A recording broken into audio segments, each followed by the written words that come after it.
Hi everyone, welcome to channel. నేను మీ అంకే సరిత. ఈరోజు మనతో పాటు ద ట్రూత్ వివేక్ అమృత్ వ్యవస్థాపకులు, అలాగే స్పిరిచువల్ మోటివేషనల్ స్పీచర్ వివేకానందర్ గారు మనతో పాటు ఉన్నారు. ఆయనతో మాట్లాడతాం. నమస్తే సార్. గురువు గారు ఇందాక నుంచి చాదస్తం గురించి మాట్లాడుతున్నారు. సో ఆ ఓచర్ మీద చాలా పెద్ద స్టేట్మెంట్. అది చిన్న మాట కాదు. పేపర్ చిన్నగా కనిపిస్తుంది కదా, మాట చిన్నది కాదు. నన్ను వృత్తి తీయండి అంటే చాలా అసలు అంటే దాన్ని బట్టే, బికాస్ నేను కూడా చదువుతాను, నమ్మను కాబట్టి ఐ నో మీరు ఎంతగా మారుస్తారో, మీ మాటలు ఎంత బాగా మార్చగలుగుతాయో కాబట్టి ఆ స్టేట్మెంట్ ఇచ్చుంటారు. యాక్చువల్గా మీరు ఎలా బోధిస్తారు అంటే ఆ 2 days లోనే ఎన్నో సంవత్సరాల నుంచి ఉన్న ఒక మనిషి చాదస్తాం ఒక 2 days లో మీరు ఎలా పోగొడతారు, ఎలా టీచ్ చేస్తారు? సో చక్కటి విలువైన ప్రశ్న అడిగారు. ఎందుకంటే అనేక మంది గురువుల పేరుతో చలామణి అవుతూ అనేక చేదస్తాను. ఈ గురువు ఒక చేదస్తాన్ని ఉపదేశించారంటే దానికన్నా మించిన చేదస్తం మరొక ఆయన. అంటే నిజంగా వాళ్ళని గురువులు అని అనకూడదు, కానీ ఇంక మనకి అర్థం అవటం కోసం చెప్తుంది. గురువులు ముసుగులో కొంతమంది ఉదర పోషణకై ప్రయత్నాలు కొనసాగిస్తున్నారు. మీరు అన్నట్లుగా ఈయన దగ్గర నుంచి తప్పించుకుంటే ఆయన ఇంతకన్నా మించిన చేదస్తాం, ఆయనకి దగ్గర నుంచి తప్పించుకుంటే ఆయనకి అంతకన్నా మించిన చేదస్తాం. వాళ్ళు ఎలాంటి చెప్తారంటే మనం ప్రాక్టికల్గా అంటే ఆచరణ సాధ్యం కానివి చెప్తారు. ఒకవేళ ఆచరించగలిగిన 2 రోజుల్లో 3 రోజుల్లో చేయగలుగుతాం, 3 రోజుల తర్వాత అది చేయలేము. చేయలేకపోవటం వల్ల మన జీవితాలు నాశనం అయిపోయాయేమో, మనం చేయకూడదు చేసాము అంటే అపరాధ భావన అంటాం తల్లి, గిల్టీ కాన్షియస్నెస్ అంటారు. ఆ గిల్ట్ పెంచేస్తారు. ఆ గిల్ట్ పెంచితే ఇంకా అసలు మనం జైల్లో ఉన్నట్టే, చెరసాలలో జీవిస్తున్నట్టే. సరే, మీరు అడిగిన చక్కటి సూటి ప్రశ్న అడిగారు. What exactly is the medicine, what exactly you teach. సరిగ్గా ఏ జ్ఞానం చెప్పి మీరేం చెప్తారు, ఏం చెప్పి చాదస్తాల సుడిగుండంలో కొట్టుమిట్టాడుతున్న వాడికి విముక్తి, సత్య సౌరభాలను ఆగ్రహింపజేస్తారు, పరిమళాత్మకమైన ప్రజ్ఞా సుగంధాలని ఆగ్రహింపజేస్తారు కదా మీ ప్రశ్న.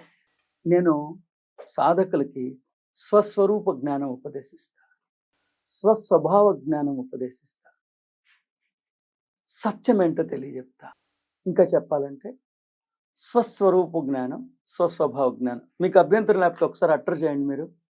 స్వస్వరూప జ్ఞానం, స్వస్వరూప జ్ఞానం. Thank you. స్వస్వరూప జ్ఞానం, స్వస్వభావ జ్ఞానం. మనం ఇదొక ఆధ్యాత్మిక సదస్సు అనుకున్నాం కదా. నేను ఆధ్యాత్మికతని, తత్వజ్ఞానామృతాన్ని ఉపదేశించే ఒక గురువరేణ్యుడిగా నన్ను మీరు పరిచయం చేశారు.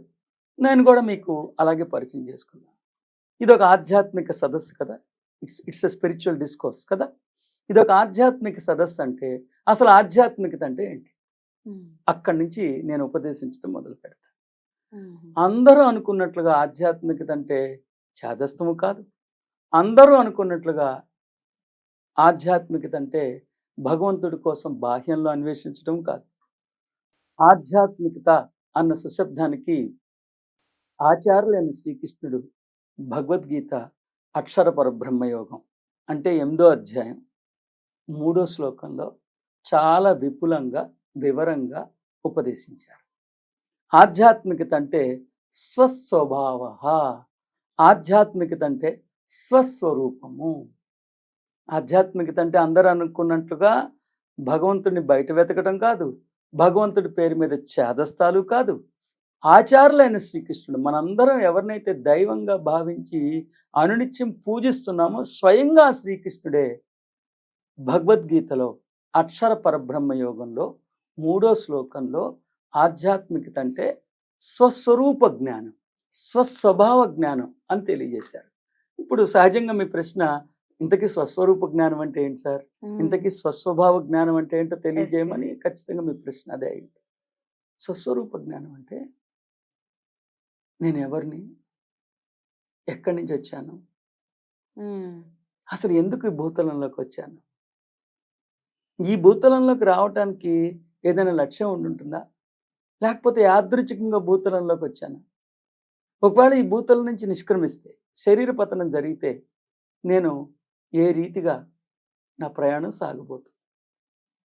వీటినే మనం పంచాంగ శ్రవణం అని కూడా అంటాం. ఇది నేను ఆవిష్కరించింది కాదు, పెద్దలు ఆవిష్కరించిందే.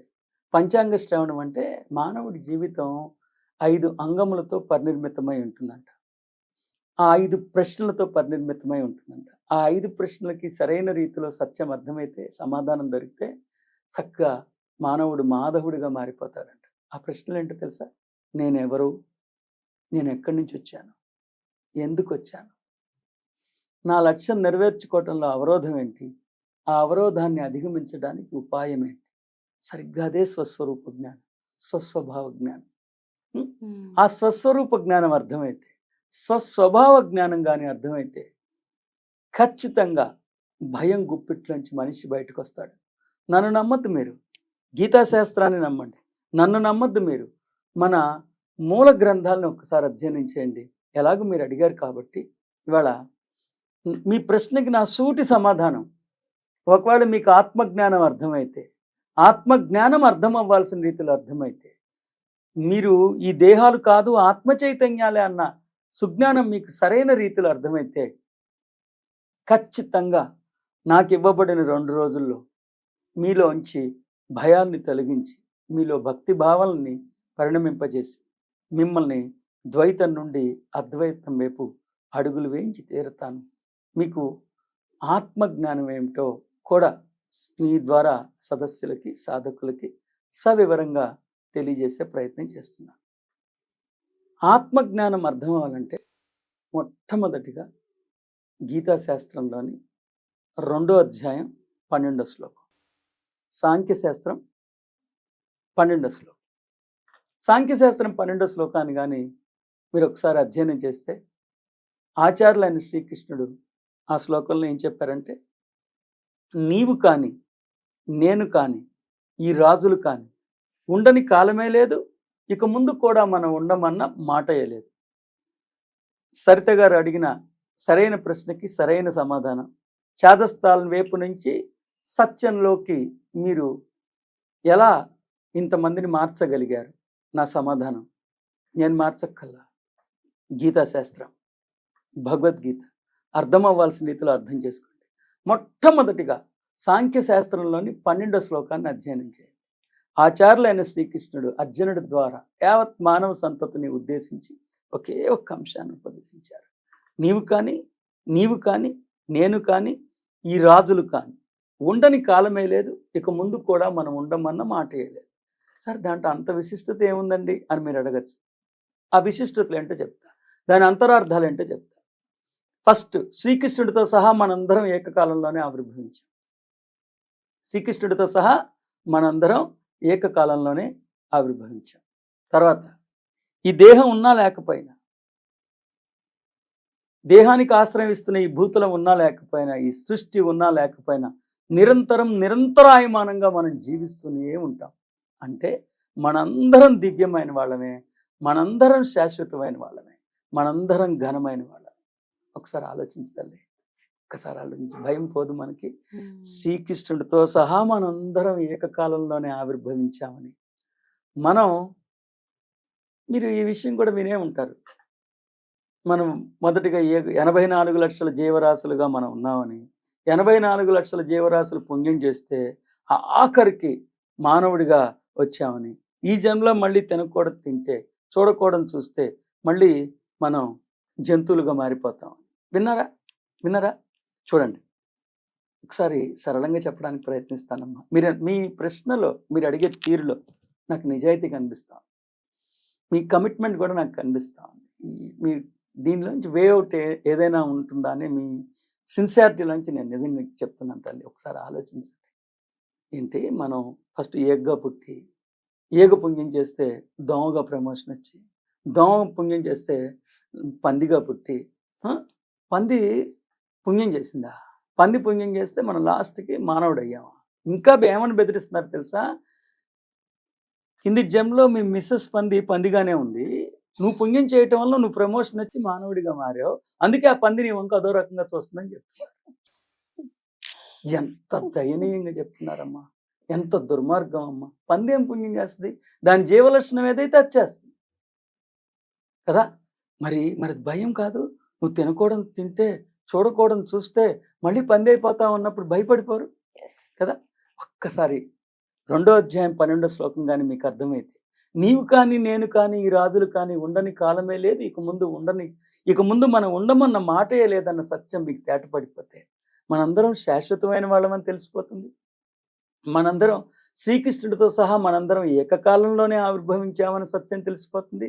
మూడోది, మనం పందుల్లోంచి కుక్కల్లోంచి సృష్టిలోంచి మనం రాలేదు, మనం స్వయంభూగా వచ్చాం.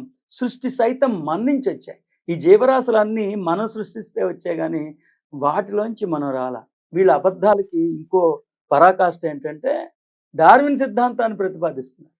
ఏంటి, ఈ జీవరాశుల యొక్క క్రమాన్ని చెప్పారు కదా ఆయన, జీవరాశుల యొక్క క్రమాన్ని చెప్పారు. The evolution of the species ఆయన చెప్పింది. అంటే ఏంటి, భూతలం మీదకి ఫస్ట్ ఏం వచ్చింది, తర్వాత ఏం వచ్చింది, ఆ తర్వాత ఏం వచ్చింది, ఆ తర్వాత ఏం వచ్చింది, అదే ఆయన చెప్పింది. అంతేగాని ఏగే పుణ్యం చేసి ప్రమోషన్ వచ్చి పందే అయిందని, పందే ప్రమోషన్ ఇచ్చి కోత అయిందని అట్లా చెప్పాల.